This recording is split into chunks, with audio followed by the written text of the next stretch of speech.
News of the people, by the people, for the people. Shri S Mhetre Urdu हायस्कूलमध्ये राहत फाउंडेशनच्या वतीने आहार, आरोग्य व शारीरिक काळजी कशी घ्यावी यावर मार्गदर्शन शिबिर संपन्न. आज श्री एस म्हेत्रे उर्दू हायस्कूलमध्ये राहत फाउंडेशनच्या वतीने आहार, आरोग्य व शारीरिक काळजी कशी घ्यावी याबद्दल मार्गदर्शन शिबिर आयोजित करण्यात आले होते. यावेळी राहत फाउंडेशनच्या अध्यक्षा doctor Qudsiya Pagan, doctor Tasreem Chaudhary, doctor Sana Chaudhary व सर्व न्यूट्रिशियन व डाएट स्पेशलिस्ट डॉक्टर्स व सहशिक्षिका श्रीमती रुही कुमटे मॅडम पुणे उपस्थित होते. कार्यक्रमाच्या अध्यक्षीय भाषणात श्रीमती कुदसिया पागान यांनी मानवी शरीराला उपयुक्त घटकांचा व आहार यासंबंधी सविस्तर माहिती विद्यार्थ्यांना दिली. तसेच डॉक्टर तस्लीम चौधरी यांनी विद्यार्थ्यांनी दैनंदिन आहार काय आणि किती प्रमाणात घ्यावा व उपलब्ध आहारातून शारीरिक गरजा कशा भागवाव्यात यासंबंधी सविस्तर माहिती विद्यार्थ्यांना दिली. यावेळी विद्यार्थ्यांना प्रोटीन, व्हिटॅमिन युक्त गोड खाऊचे वाटप करण्यात आले. उपस्थित प्रमुख पाहुण्यांचा सत्कार शाळेच्या मुख्याध्यापिका श्रीमती मेराज बानो नसीम यांनी केला. कार्यक्रमाचे सूत्रसंचालन श्रीमती कुर्तलैन बशीर शेख यांनी केला. कार्यक्रम यशस्वी करण्यासाठी प्रशालेच्या सहशिक्षिका श्रीमती हुमा नईम शेख, सहशिक्षक अब्दुल गफार मोहम्मद हुसेन मुल्ला, आसिफ राजा दस्तगीर तांबोळी, गुरुनाथ शंकरिप्पा लालसंगी, श्री आरिफ राजा दस्तगीर तांबोळी, काशीनाथ पिरप्पा बनसोडे व श्रीमती शबाना मेहबूद मणियार यांनी परिश्रम घेतले. यावेळी सर्व शिक्षक, शिक्षकेतर कर्मचारी व पालक उपस्थित होते. का मतलब होता है माहिर ग़िज़ाइयत. जैसा आपने डॉक्टर्स देखे होंगे, है ना, सबको पता है डॉक्टर्स. आप जब डॉक्टर के पास जाते हैं तो वो आपको क्या देते हैं? गोलियां देते हैं, दवाई देते हैं, है ना. तो हम बिल्कुल उसी तरह से जब आप हमारे पास आते हैं तो हम आपको ग़िज़ा के जरिए आपको सेहत याद करते हैं. फर्क समझ में आया? माहिर ग़िज़ाइयत और एक डॉक्टर, इन दोनों के बीच का फर्क आपको समझ में आया अभी जी? तो चले जी. तो मैं सबसे पहले आपको बताती हूँ कि हम जो खाना खाते हैं, इसकी ये जो हम ग़िज़ा खाते हैं, इसकी अहमियत को समझो. इसे सबसे पहले ये चीज़ क्या है ये समझो. आप जो भी खाना खाते हैं वो 3 चीज़ों में डिवाइड किया गया है. 3 चीज़ें यानी कौन सी हैं? जैसा कि आप 7th में 8th में अगर कोई स्टूडेंट्स होंगे यहाँ पर तो उनको पता होगा. प्रोटीन्स, कार्बोहाइड्रेट और थर्ड वाला क्या है, पता है किसी को? नहीं पता है? फैट्स. हाँ, प्रोटीन. यानी प्रोटीन का मतलब क्या होता है? यानी ये ऐसी ग़िज़ा होती है जिससे हमारे जिस्म की नशोनुमा होती. ठीक है. यानी जो आप जब से पैदा हुए तब से लेकर अब तक देखो आपके अंदर कितनी तब्दीली आई है. क्या क्या तब्दीली आई बताओ आपके अंदर? हाइट बड़ी हो गई आपकी. और बताओ आपके हाथ पैर अभी भी उतने ही छोटे हैं क्या? आप पहले जितने थे अभी नहीं, तो बढ़ गए ना अभी आप, है ना. तो छोटे से बड़े हो गए. तो ये किसकी वजह से हुआ? तो ये सब जो है ना, आप जो आपकी खाने में जो खाते हो प्रोटीन्स, उसकी वजह से आपके अंदर ये तब्दीली आई है. अब ये प्रोटीन्स हमें मिलता कहाँ से है? प्रोटीन्स हमें हमारे ही खाने से, जैसे कि दालें हैं, सब्जियां हैं, इन चीज़ों से हमें प्रोटीन मिलता है. और सबसे इम्पोर्टेंट अंडे. अंडा खाते हैं सभी? सब शौक से खाते हैं अंडा? वेरी गुड, अच्छी बात है. तो ये अंडों से हमें क्या मिलता है? प्रोटीन मिलता है. नेक्स्ट आ रहा है हमारा कार्बोहाइड्रेट.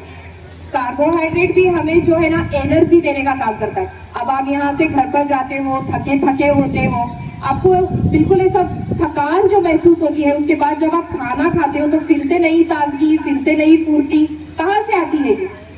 तो ऐसी ग़िज़ा जब आप कार्बोहाइड्रेट वाली ग़िज़ा खाते हैं, यानी दाल है, रोटी है, चावल है, ऐसी चीज़ें खाने के बाद आपके अंदर ताकत आती है ना.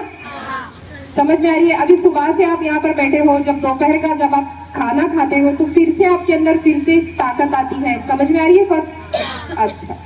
और तीसरी चीज़ जो है वो है फैट्स. फैट्स भी हमारी बॉडी के अंदर बहुत इंपॉर्टेंट रोल अदा करते हैं. और ये हमें मिलता है तेल से, घी से, और जो काजू है, बादाम है, इन चीज़ों से हमें क्या मिलते हैं? फैट्स मिलते हैं. यहाँ तक समझ में आया सभी को? खाने में हमारी 3 मेन ग़िज़ाएं मैंने बताई. कौन कौन सी बताइए एक एक करके. कार्बोहाइड्रेट्स, प्रोटीन और फैट. और एक बार रिपीट कीजिए. Very good. हाँ, अब इसके बाद मैं आपको कुछ आसान से 3 टिप्स बताऊंगी। हाँ, ये खाना जो है ना बाकायदगी से खाना है। एक टाइम खा लिया, एक टाइम छोड़ दिया, फिर एक टाइम खा लिया, इस तरह से नहीं करना है। 3 टाइम का खाना, 3 वक्त का खाना बिल्कुल आपने खाना ही खाना है। इसके बाद नाश्ते की अहमियत मैं यहाँ पर बताती हूँ। कितने बच्चे ऐसे हैं जो बगैर नाश्ता करेंगे स्कूल के लिए निकलते हैं? हाथ ऊपर करके बताओ, कितने बच्चे हैं यहाँ पर जो बगैर नाश्ता किए निकलते हैं? क्यों? क्यों? आप ही बताओ मुझे कारण उसका, क्या वजह है कि आप बगैर नाश्ता किए हुए निकलते हो? चाय कौन कौन पीकर आता है? चाय, चाय वाले हाथ उठाएंगे। चाय अब से बिल्कुल बंद करेंगे अभी। हाँ, चाय बंद करेंगे। उसकी जगह पर घर में जो भी फ्रूट है आपके, अगर केला भी होगा तो वो भी खाकर आ सकते हैं आप, लेकिन चाय नहीं पीएंगे क्योंकि चाय जो है हमारी सेहत के लिए मुज़ीर है। समझ में आ रहा? ठीक है। अब हम इसके बाद देखेंगे सफाई की अहमियत, है ना। सफाई की अहमियत में सबसे पहले जब भी आप खाना खाएं तो उससे पहले अपने हाथों को अच्छी तरह से धोएंगे, है ना। और वॉशरूम यानी टॉयलेट को वगैरह जा रहे होंगे तो जाकर आने के बाद अपने हाथ और पैर अच्छी तरह से धोएंगे। सुबह में उठने के बाद ब्रश अच्छे से करेंगे। करते हैं ना सभी ब्रश? सभी करते हैं? जोर से बोलना, मुझे तो आवाज नहीं आ रही। ठीक है जी। इसके बाद नहाना, बराबर से बाकायदगी के साथ नहाएंगे। बराबर से नहाते हैं सभी? Very good. इसके बाद नेक्स्ट है, आपके घर में जो फ्रूट्स है या आपके घर में जो भी खाना रखा हुआ होता है उसे अच्छी तरह से ढांक कर रखेंगे। जैसे कि अभी बरसात का मौसम चल रहा है तो मक्खियां सब तरफ आपको दिखाई दे रही हैं। अगर हम इसी तरह से मक्खियां बैठी हुई खाना अगर खाएंगे तो हम क्या हो जाएंगे? फिर बीमार हो जाएंगे, हमें उल्टी जुलाब हो जाएंगे। तो इससे बचने के लिए हमें अपने आप की, अपने घर की, अपने खाने की, इन सब की सफाई का और हिफाजत का ख्याल रखना है। समझ में आ रहा है यहाँ तक? अच्छा, नाखूनों की सफाई का भी ख्याल रखेंगे। सबके नाखून कटे हुए हैं? वेरी गुड, माशाल्लाह, बहुत अच्छी बात है। अब लास्ट पॉइंट मैं यहाँ पर बताऊंगी कि अपने नाश्ते में सेहतमंद ग़िज़ा का इस्तेमाल करो। जरूरी नहीं कि महंगी चीजें ही हो, आपके घर में जो भी है, चाहे अंडा रोटी ही क्यों ना हो, वो खा के आप नाश्ते के लिए निकल लिया करें। कोशिश करें कि जहाँ पर, जैसा कि यहाँ पर हम आपके लिए यहाँ पर जो मूंगफली के लड्डू और जो खोपरे की जो चिक्की आपके लिए दी जा रही है, ये चीज़ों को अपने खाने में इस्तेमाल करें। मूंगफली आप खा सकते हैं। बाहर के चिप्स चॉकलेट खाने की से बेहतर है कि आप घर में जो बनी हुई चीज़ें हैं वो खाएं। ज्यादा से ज्यादा पानी का इस्तेमाल करें। अभी मौसम इस तरह का हो गया है तो मुझे सच सच बताओ कि कितने बच्चे पानी याद करके पी रहे हैं? किसी को भी हमको याद नहीं। पीपल न्यूज पाहण्यासाठी चॅनलला सबस्क्राईब करा व बेल आयकॉनला प्रेस करा।